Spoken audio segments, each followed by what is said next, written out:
Hello students, so today we're going to start with the topic of fractions. Okay, so before we start the topic of fraction, we need to understand what exactly a fraction is. So what is a fraction? So fraction, any number in the form of m by n. Any number in the form of m by n is known as a fraction.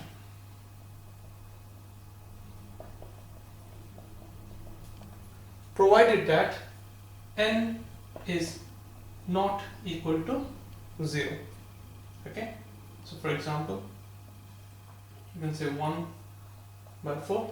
So this is a fraction. Okay, so in fraction we got two parts of a fraction in which there is top part and the bottom part. So the top part, this is known as a numerator and this is known as denominator. Okay, so this is very important. So the top part is known as numerator and the bottom part is known as denominator. So in this case, m is the numerator and n is the denominator. Okay, I hope this is clear. Right, so after this we're going to move on to the next. What are equivalent fractions? Okay,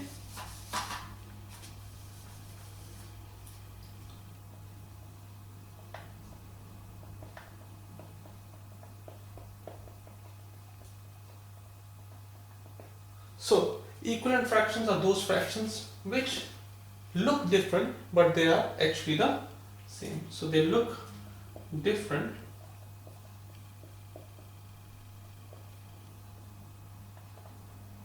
but are actually same. So let's take an example of it. So let's say we got 1 by 2 and 2 by 4. Now these two fractions, 1 by 2 and 2 by 4, they look different but actually they are the same. Okay, so if you look here, let's try to explain it with the same simple diagram. So you can see this is divided into 2 equal parts and this is divided into 4 equal parts. So this is 1, 2, 3 and 4. Okay, so this is half and this actually is 2 by 4.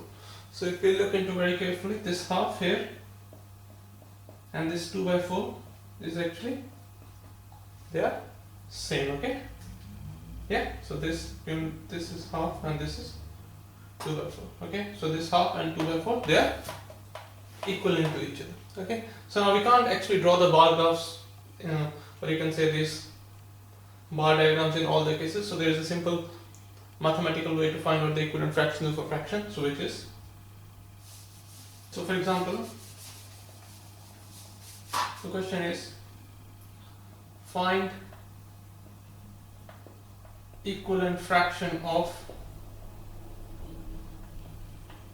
3 by 4.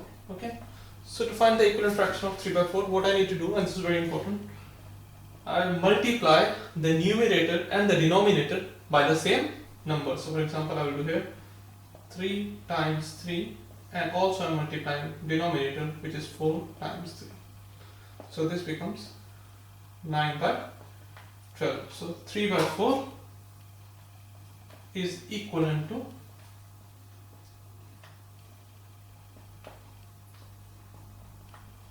9 by 12. Okay, or 9 by 12 is equivalent to 3 by 4. Okay, so you don't need to always multiply, you can also divide as well. For example, if we try to find out the equivalent fraction of, say, 6 by, say, let's pick a big number, say 18, and let's make this 12. Okay, so what we can do, not only multiply, we can divide as well. So we divide the numerator and the denominator by the same number as well. So in this case it will become plus divided by 3. So this can be written as 12 divided by 3 and then 18 divided by 3, which becomes what? 4 by 6. So now 12 by 18 and 4 by 6, they both are equivalent fraction. Okay, yeah, I hope this is clear, and this can be more simplified as well.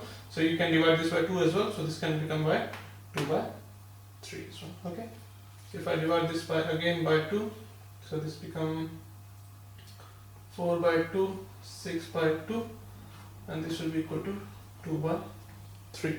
Okay, so what's happening here is actually, so 12 by 18, 4 by 6 and 2 by 3, they all are equivalent fractions.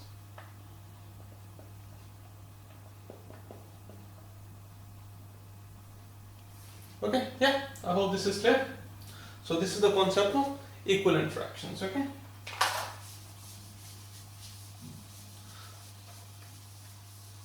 so now we're going to move on to the next concept, which is the concept of ordering of fractions.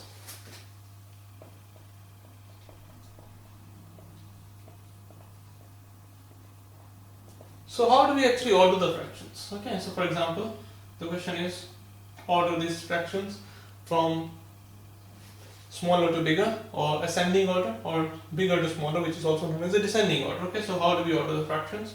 So let's, for example, pick up, so for example it says order 2 by 3, say 1 by 6, and let's pick another example, 4 by 12. Okay, from smallest to largest. So in ascending order, we can say, let's pick up in ascending order. Okay, so whenever we order the fraction, the most important thing to understand is that we need to make the denominators the same. Okay, so we need to make the denominators the same. So for example, 2 by 3, 1 by 6, and also what are the denominators here? Denominators are 3, 6 and 12. Okay, so we need to make them equal. So how we can do this? So let's pick up the common denominator, which can be a common multiplier of 3, 6 and 12. The common multiplier of 3, 6 and 12 is 12. Okay, yes. So we gonna make this in the form of 12 as the denominator. So what we'll do here, in the first case, we will multiply this by, again we are multiplying the denominator and the numerator by the same number. So this will be multiplied by 4, this will be multiplied by 4, this can be multiplied by 2, this can be multiplied by 2, and this we can say let's keep as it is. So 12 times 1. Okay, yeah. So this will become what? So this will become 8 by 12, this will become 2 by 12, and this will become 4 by 12. Okay, so now since the denominators are same, we can rearrange them in the form of smaller to largest very easily. So like we do the normal numbers. So this can be rearranged as 2 by 12, 4 by 12 and 8 by 12. Okay, so this is the smallest and this is the largest fraction. Okay, so now this question is not finished yet. Okay, because we need to see where these fractions are coming from. Okay, so where does 2 by 12 coming from? 2 by 12 was coming from, where it's coming from, here. Yes, it's coming from 1 by 6. So this can be written as 1 by 6. Where does 4 by 12 come from? 4 by 12 from is 4 by 12. And then where is 8 by 12 from? It is coming from 2 by 6. So now these fractions are ordered in the form of smallest to largest. So this will be a final answer. Okay, so this is not going to be the final answer. This is going to be the final answer. Okay, so we are looking actually where does these equivalent fractions are coming from. Understand? Okay, so I hope the concept of equivalent fractions and ordering is pretty clear.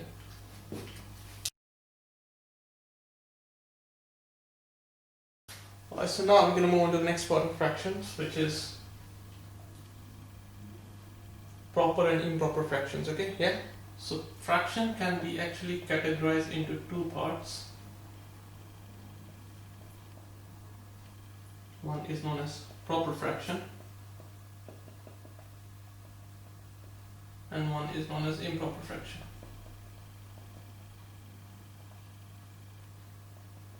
So what is the difference between a proper fraction and improper fraction? Simply we will look at the numerator and the denominator. So where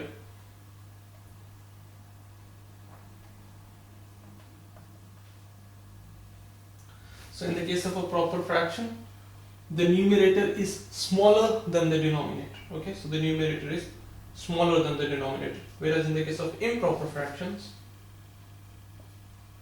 the numerator is larger than the denominator. Okay, so in this case, numerator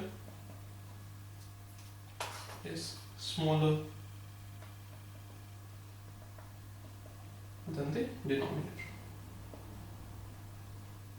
and vice versa here. So in this case, the numerator is greater than the denominator or larger than the denominator.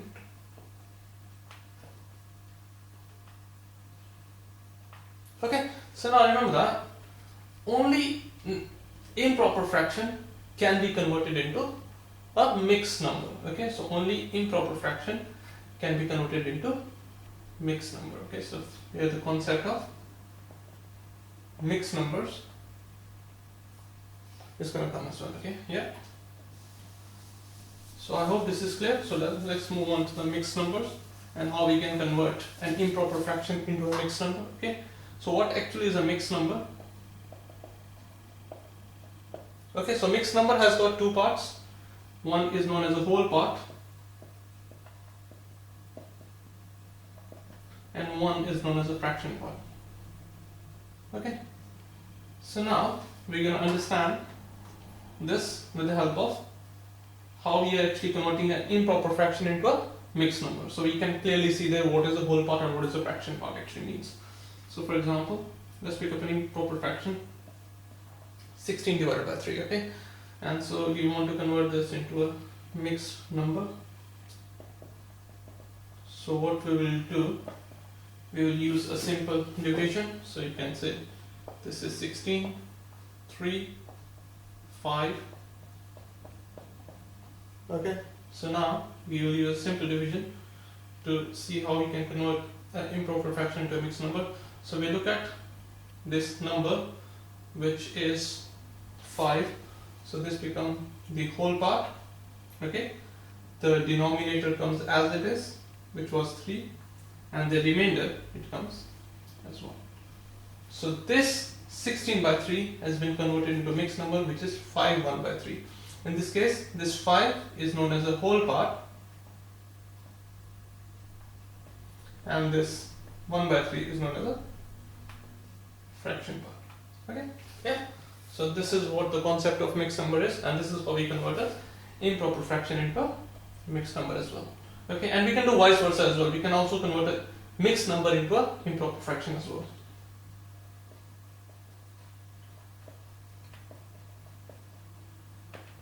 So what we do in that case, we simply look at, so for example, if I want to convert this 5 1 by 3 into an improper fraction, so this will become what, 3 times, so we multiply this denominator with the whole part, and then we add the top part of the numerator into this. So this will become what, 3 times 5, which is 15, and then we add 1, so this becomes 16 by 3. Okay, so you can quickly check as well whether your conversion of improper fraction to a mixed number is right. So what you do, we'll do 3 multiplied by 5, which becomes 15, and then you add the 1 on top, so this becomes 16 by 3 as well. Okay, yeah, so that's how we convert an improper fraction into a mixed number, and vice versa as well. Okay, so I hope this is clear. So let's look at an example.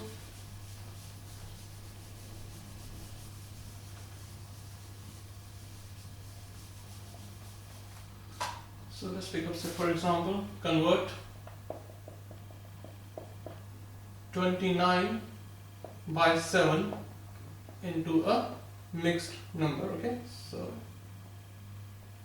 if I want to convert this 29 by 7 to mixed number, what I will do, I will look at the 7 timetables. So you can do this either with division, or you can do this in your head as well. So look at the 7 timetables. You look at 29, you see the nearest number, which is in this case is 3. Yeah, so sorry, 4. So just 7 times 4 is 28. Remainder is 1. Yeah. So if I want to convert this into a mixed number, so this can be written as 1, 4, and 7. Okay, so this way 29 by 7 is being converted to a mixed number. So you can quickly check as well. So what is 7 times 4? 28. You add 1, so it becomes 29. Okay. Yeah. So I hope this is, yeah. So this is how you convert a improper fraction into a mixed number, or Let's pick up another example. If I want to convert this mixed number to improper fraction, so let's pick up an example of say 6 2 by 5. So in this case, how do I convert this into improper fraction? So I multiply this 5 times 6, which becomes 30, and then I add 2, so this will become 32 by 5. Okay, so I hope this is pretty clear. Okay.